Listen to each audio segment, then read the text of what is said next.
So in this next session in Jamaat Shanasi, so we talked about the tasbiyat and dua, Ginan and Farman. I know it is really hard even for us to understand the Ginans because the language that is used is not Gujarati, is not Urdu. Sometimes it's a mixture of different languages that they spoke in that area wherever the Ginan was written. If that is hard for us, I can imagine how hard it would be for somebody who doesn't even speak Urdu or Gujarati or Hindi or Sindhi, where all these Ginans are written. So how do you benefit from those Ginans? How? That should become a part of our daily or weekly search, a personal search, and we should find those Ginan that we like. If you listen to a Ginan Jamatana, and all of a sudden you say, oh my God, this Ginan is so beautiful. Even though I don't understand, but I know it's a beautiful Ginan. You should find that Ginan, look at the meaning of that Ginan, and may ask question about that Ginan. Then what is P trying to say over here? One thing about Ginan that I wanted to emphasize here, what is a Ginan? Ginan literally means what? Knowledge. Ginan literally means knowledge. So Pir is trying to give us ilm, knowledge, using his poetry. What is a Ginan? Ginan is actually either a law, a kamat, how you should do things, or spiritual experiences of our peers. So somebody can say, I thought we are not supposed to share our spiritual experience with others. But peers had a way of sharing without telling that is my spiritual experience. So when you don't share your spiritual experience, when you don't have a izn, order to share, you cannot share your spiritual experience with anybody unless you have a izn, permission, or know how to share without saying this is my spiritual experience. All the Ginans, if you take any Ginan, you can put them in a compartment. Either there would be how to, or that's what I got when I did it. There will be two kinds of Ginan. Then there are Ginans of supplication, Giryazari. So people also use the Ginan to show us how to do Giryazari. They have those Ginans too. And most of the Ginans are their spiritual experiences that they are sharing with us without saying anything. Sometime in code words, sometime openly. Because we don't understand spiritualism or the spiritual world.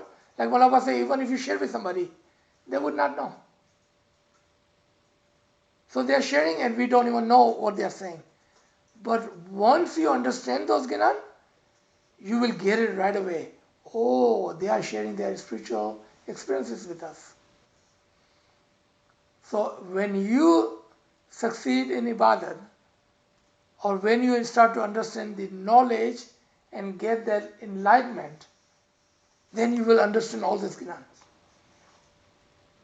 But to begin, where do you begin? You take interest in it, you start reading about it, read the translation, ask question. Then you will. I'm not saying there are so many thousands of Ginan. Take the one that you like. Start with one Ginan. Have your favorite Ginan and understand that Ginan. Then two, then three. Just like anything else. We learn, right? We may not know at the beginning, but we learn. And that's how you will take interest in those Gnan and take benefit out of it. Because those Gnan will tell you how to get there and what you're gonna get, or what will you see when you get there. Those Gnan will tell you that. Come to Farman. Even though Imam's Farman are in English,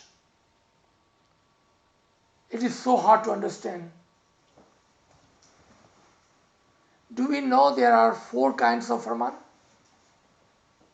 There are 4 kinds of Farman. First, local Farman, meaning is limited to a country, a location, just for a sect of people in a particular time. For example, when Mullah said, you must leave this country. Where he was? He was in Africa. He was in Dhaka. He was in Syria. You cannot take that Farman and apply that to America, or to Pakistan, or to India, or to Canada. That is only for the particular location. So those Farman are normally not repeated. It is only one time for that Jamaat in that location. Then there are Farman, they are limited in time. It is good for that one time and not good for the other time. What are those Farman? That is limited to the time. When Mullah said, okay, when you're sick, or if a woman is pregnant, she does not need to come for ibadat. It is only while she's pregnant. She cannot take that Farman and says, I was pregnant one time. Or man can say, well, my wife is pregnant, I'm not going to go. It is only limited for the period of time. Or one of the Farman that we always give example of. One Imam may say, give a Farman, and then in a different time forward, he gives another Farman of same nature. Then the first Farman will no longer be valid. So the time of the Farman or the following, the Farman is over. So example is, when Sultan Muhammad Shah gave a Farman, and he said that when a girl turns 16 and a boy turns 18, marry them. Just get married. Can we apply that Farman today? In this time? Why not? You say, it's still Imam's Farman. Nobody ever came and told us that the Farman is no longer valid. Well, Hazrat Imam has said a Farman. What Farman he gave? I'm just paraphrasing. You go and look at the Farman. That even if you are 35-year-old, he did not use the word 35, okay? Even if you are 35-year-old, unless you are standing on your own 2 feet, unless you understand the responsibility of the family, do not get married. You see that? Because time has changed. So now Imam is saying, you become responsible for yourself, and when you understand the responsibility of your family, then you get married. Until then, you don't have to worry about it. And that's why we see our Jamaat, if you look at our parents' time and look at our children's time, the average age is 30 plus. Before, the average age was 16 to 18. Huge difference, right? Almost double. If you take 16 and 32, that's double the age. But time has changed. Our responsibility in the world that we are living in, everything has changed. So this Farman in time matters. Maybe tomorrow our Imam will say something different. Then we have to follow that. Then even this Farman will become invalid. But Imam is the only one and only one who can make a Farman valid or invalid. No one else. Tariqa board cannot come and say, hey, you cannot follow this Farman. They cannot take away Farman from you. Farman is a Farman is a Farman. And only Imam of the time can change previous Imam Farman, his own Farman. He can say, okay, this Farman is no longer valid. Let's think about the other Farman, about education. When Imam say that you must take education, what do? We just jump and start getting master's degree and PhD. Did we ever think that Imam was also talking about spiritual knowledge? Normally we don't think like that, because our focus is this world, physical life. Now, the key to understand Farman, you cannot just take one single Farman and try to understand that one single Farman. You have to have a variety of Farman to even understand one Farman. I'll give you the example of Quran and then we'll come back to Farman. To understand Quran or any of the ayat, it would be really hard if you only know one ayat or one surah. Because Allah has said one thing here, or ask a question here, and the answer over here, in different place. Unless you know the both places, you will not know what he's saying. And I'll give you the example. We were just talking about that too, just a few minutes ago. Surah Baqarah at number 210, where Allah is asking question. Do you want me to come down and do the justification and bring my angels with me? He's just asking question in Surah 2, ayat number 210. So, when does he come? And when does this happen? He answered that in 89:22. Look at how far it is. 210, 89:22. He's answering. Kya? When I come, I will bring the army of the angels with me. There's no longer question. It's a matter of when I come. Now, when and where we will come? Where will we find that answer? First he says, you want me to come? Then he said, when I come. Now where is the answer to that? So come into the Surah Qadr, 97. Surah Qadr. I will come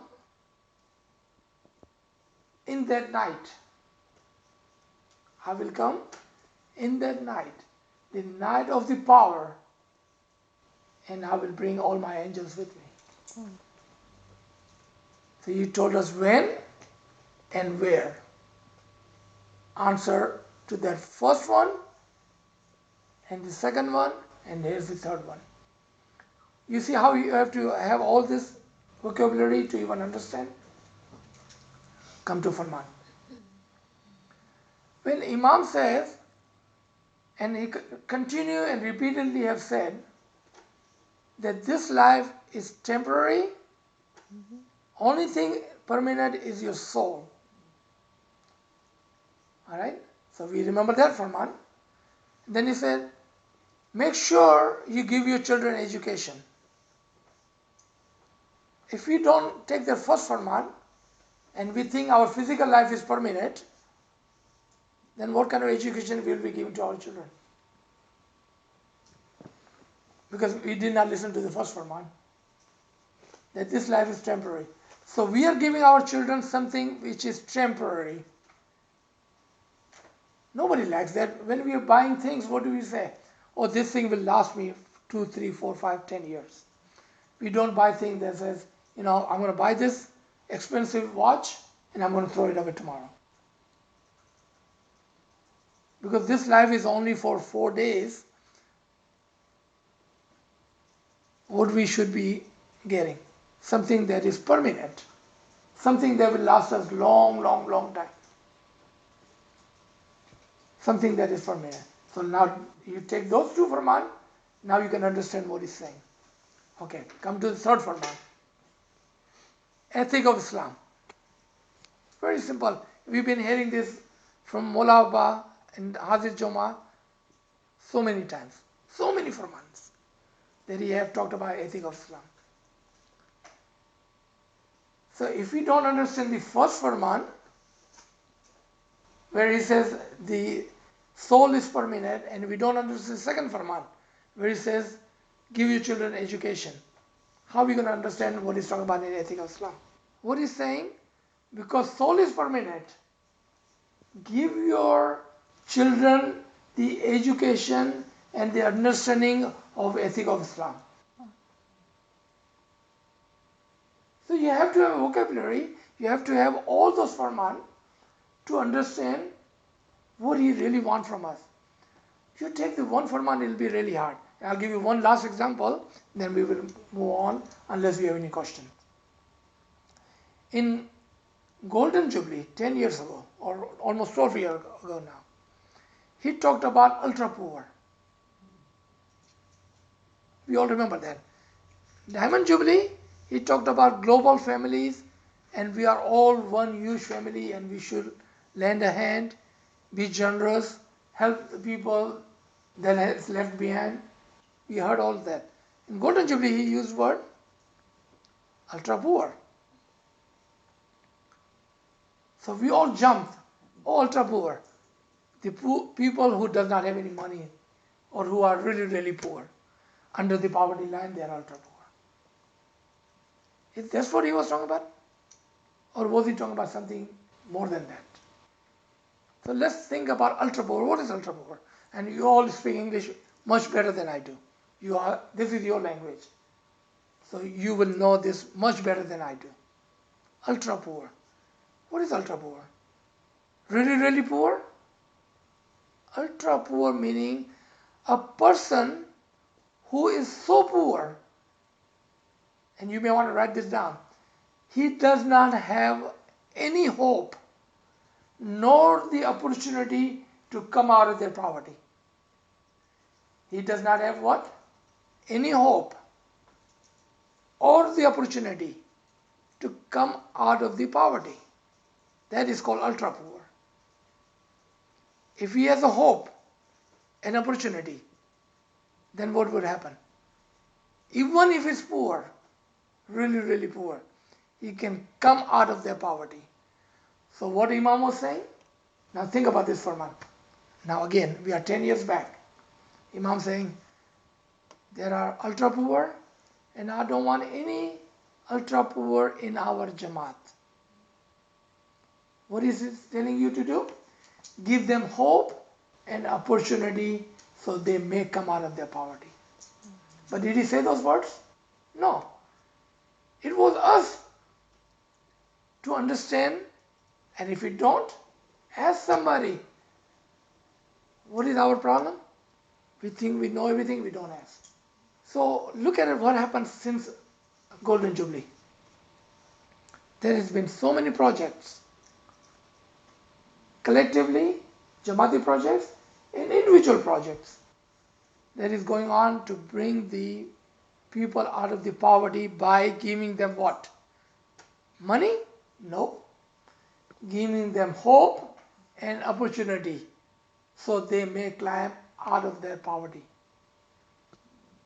If there is a case, and if we still remember the first Farman, that this life is temporary, even a person in this world who is born poor and dies poor is only a life of 4 days. So if we apply that ultra poor on spiritual and religious matter, what is Imam telling us now?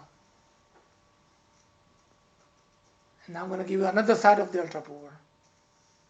Ultra poor meaning that I am poor, my father was poor, my grandfather was poor, my children will be poor, and my grandchildren will be poor. That is ultra poor. Meaning you'll never come out of the poverty. What kind of poverty are we talking about now? I don't understand my religion. My father never understood the religion. My grandfather never understood the religion.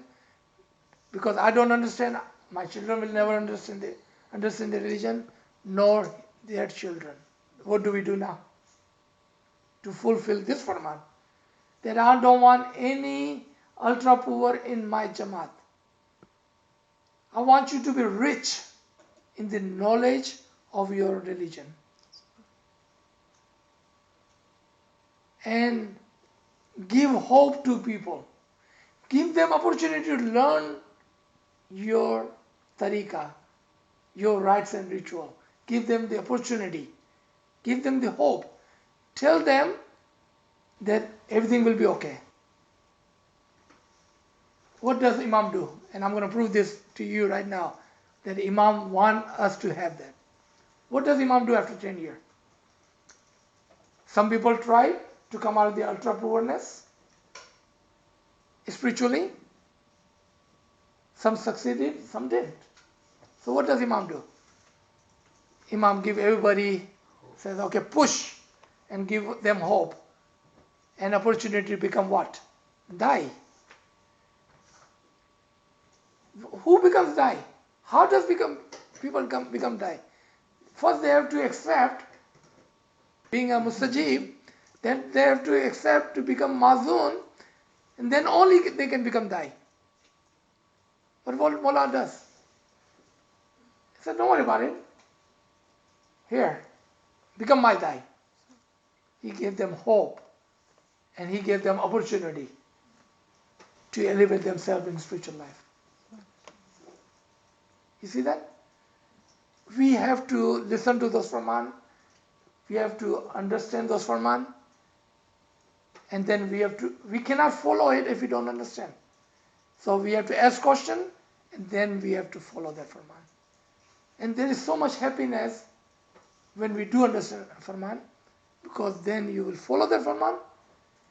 You will follow it, and what you will do? You will give other brothers and sisters hope and opportunity to learn those Farman and then follow it. Wow. That's how we're supposed to listen to Farman. When you go to Jamaat, when you listen to a Farman, think yourself and discuss amongst your family. Don't let it go. Don't forget that Farman. Don't ignore that Farman. That 2, 3, 4 minutes Farman that you listen to in Jamaat, discuss that among your peers, with your family.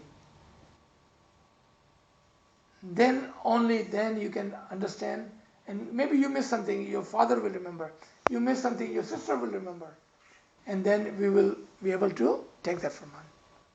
So unless we have a question on this Farman, we can move forward. You good? You want to add something? Yeah. Sure. So, we'll try to apply to religious, REC, students, that when you, on Saturdays when you go to Khane, take a paper and pencil. Listen to Gina. Did you understand anything? I did not understand anything. You wasted your time. You just said that. Okay? Okay. Did you listen to Farman? Okay. Now we have talked about 4 kinds of Farman. And is this exam for religious REC students to relate to? One of the Mullah's Farman, Hazim's Farman in Africa, he says that all children, young children, should go to bed by 7 p.m. Can you go to bed 7 p.m.? Our children? No, not at all. They can't. They have to do homework and whatnot. You go to dua time at 7 p.m. Can you go to bed? No. Okay. So that's an example of Farman which is valid for another country, same age children, but it doesn't apply to you. So their head will be like, oh yeah, she's making sense.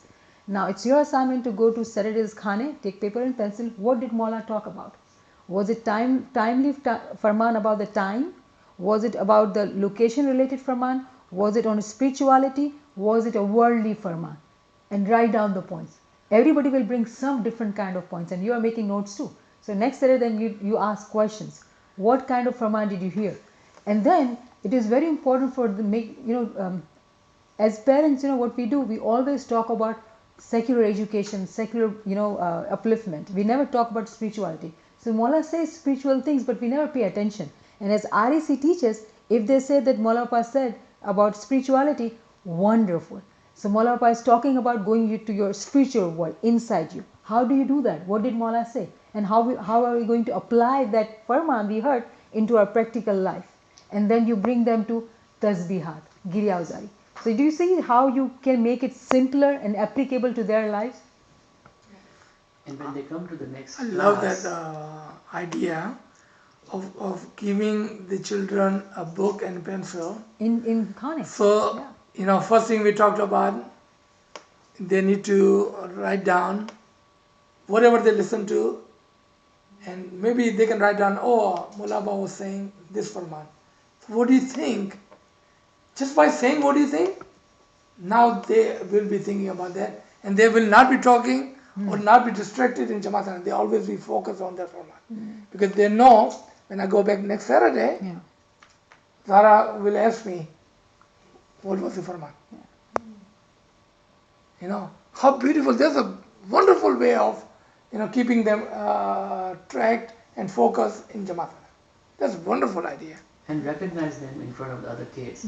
That okay, we have 15 kids, but only 3 of them, they brought the books back, and whatever the Farman you listen to during the week, whatever the days you went to Jamaat Khana, what was the day? You went on Wednesday, what was the Farman? Even though they can't remember the whole 2 pages Farman, 1 page Farman, maybe 2 or 3 points they can remember, but at least they wrote down something, and you recognize them that, hey, I have 3 kids who really came forward and they listened to it. So by looking to those 3 remaining kids, they're going to go back next week and they say, okay, we want to be the part of this one and we would like to be recognized, So it may become a chain and they will compete, but the main idea behind is that you're encouraging them that, hey, you go back next week, here is the book I gave it to you, paper and pencil, and then you write down what the Ginan you like or what the Farman. And then this will give a message to their parents also, that what they had been missing, that they were just talking in front of, in the Jamaat Khana with someone else, or they were paying, they were supposed to pay the attention during the Ginan and the Farman. I remember a story by listening to him. As a kid, how were we taught by our REC teacher to pay attention to dua? You'll be surprised. You'll be surprised. Let me tell you the story. So our teachers would tell us, and I'm sure you must have heard it, that there was a poor family, very poor family. They didn't have enough food to even eat. And children always love candy, sweets, right? So this child, it's dua time. And mother says, beta, you need to say dua. And he says, no, I want sweets. I want sugar, candy. And she says, and she looks at her house and there's nothing, they are poor. So she says, if you were to say dua, I will give you candy. Okay? And then this child says dua, and then this mother of his is sitting and praying, Ya Maula Papa, I don't have candies for him, but he is praying to you. He is asking you. I have to be able to provide to him candy. If he says dua, Maula Papa, you help me. I am helpless. I don't have anything. And guess what? What happens that the child, when he says dua, and he stands up and he turns, behind the door there was a bowl of sugar, and that's what he wanted, sugar at that time. We didn't have candies. And as kids at that time, we were like, wow, he got sugar? Where did it come from? You know what? Maula Papa sent his angel, because he said dua with focus, he got his sugar. And believe it or not, that's how we all, with that story, we learn to sit in dua and really focus. Now I don't even know the meaning, but I have to be focused, because whatever I want, I will be given if I were to focus. That's how. And then the Ginan, JJ Mangu. Don't think of any other Ginan. Make it simple. JJ Mangu. A child wants candy, a toy, whatnot. You know what? Maula Papa can give it to you in spiritual world and in physical world, because he is powerful. But you got to be able to focus. How? You need to be focusing and going into your internal world, spiritual world, to be able to ask him. So one Ginan part, JJ Mangu te tu hi de de. If you teach them that, so that would inspire them to focus and ask and be attentive in Khane during Ginan, during Farman, and during Dua. And then when they tell you that this is what they wanted and they got it, make it sound, oh, so miracle happened to you. You got what you wanted. See, Maula is there to help you. That's it. You made them faithful, believers. Okay. So we were talking about Farman and how about Niyaz? Yeah. So are there any question about Farman and how to understand Farman on a broad